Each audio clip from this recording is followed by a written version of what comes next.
গুলি কেন? হাদির গায়ে গুলি কেন?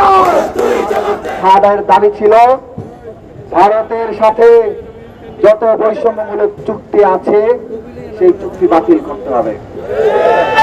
কিন্তু অত্যন্ত দুঃখজনক হলেও সত্য, 5 আগস্টের পরে এই ইন্টারিম গভর্নমেন্ট একটা বৈষম্যমূলক চুক্তিও বাতিল দেওয়ার কোনো উদ্যোগ নেয় নাই। না করে ভারতের সাথে যত ধরনের ট্রানজিট আছে সকল ধরনের ট্রানজিট বাতিল করতে হবে, সকল ধরনের অবৈধ চুক্তি বাতিল করতে হবে। দক্ষিণ তালপট্টি আমাদের, দক্ষিণ তালপট্টি ফেরত আনার জন্য আন্তর্জাতিক আদালতে যেতে হবে।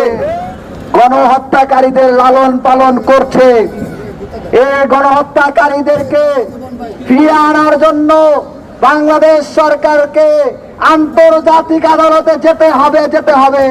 দেখা লাগে যে 2 সহস্রাধিক শহীদের রক্তের উপর দাঁড়িয়ে যে ইন্টারিমকে আমরা দায়িত্ব দিয়েছিলাম, সেই ইন্টারিমে দায়িত্ব ছিল ওই দিল্লি থেকে খুনি হাসিনাকে ফেরত নিয়ে আসা।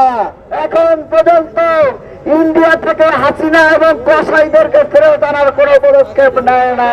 বাংলাদেশের নিরাপত্তা উপদেষ্টা ভারতে যে দিল্লির নিরাপত্তা উপদেষ্টা অজিত দোভালের সাথে গোপন বৈঠক করে।